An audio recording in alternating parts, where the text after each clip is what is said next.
At first, everything felt perfect. There was something in the way he looked at me, in the way he spoke to me, that made me believe this time it was different. I had met other guys before, but none like him.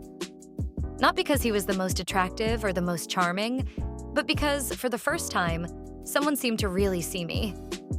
Those first few weeks felt like a dream. He would text me constantly.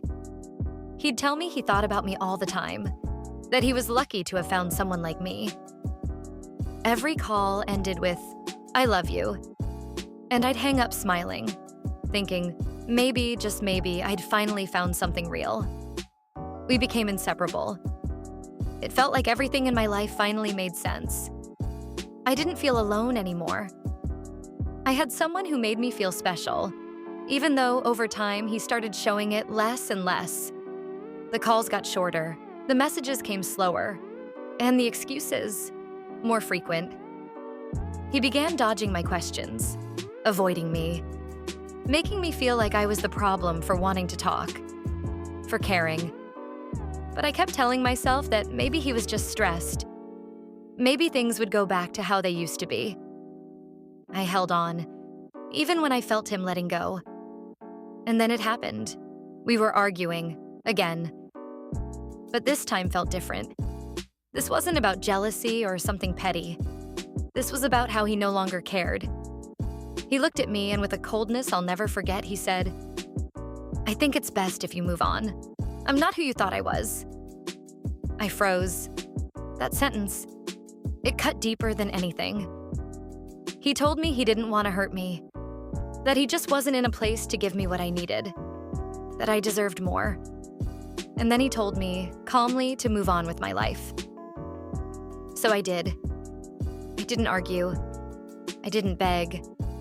I just let him go. It broke me, but somehow I knew that holding on would break me even more. The weeks after were the hardest. I missed him in everything. The songs, the places, the stupid inside jokes that only we understood.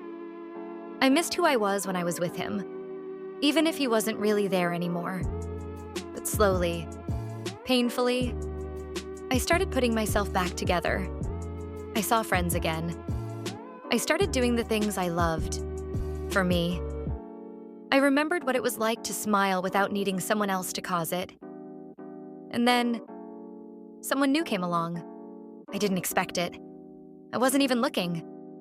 But this person, he listened. He really listened. He asked about my day and remembered the small things. He made me feel safe, something I hadn't felt in a long time. I wasn't in love, not yet. But for the first time, I felt okay again. One day, I posted a photo. It was just the two of us smiling, nothing more. And that was the trigger. Later that night, I got a message. It was from him. "Wow, I guess you moved on quickly, huh? Did what we have mean nothing to you?" I stared at my screen, frozen. The same person who told me to move on was mad that I did. I didn't respond, because what could I even say? Some people don't want you, but they don't want you to move on either. They just want to know you're still there, waiting. But I wasn't waiting anymore. Not for someone who let me go when I needed them most. Not for someone who only missed me when I was gone. I realized something that day. Real love doesn't leave when it gets hard. Real love doesn't tell you to move on and then punish you for healing. If they walk away, let them. If they come back just to check if you're still broken, stay silent. You don't owe anyone your pain, especially not the person who caused it. If someone ever told you to move on and then got angry when you finally did, you're not alone.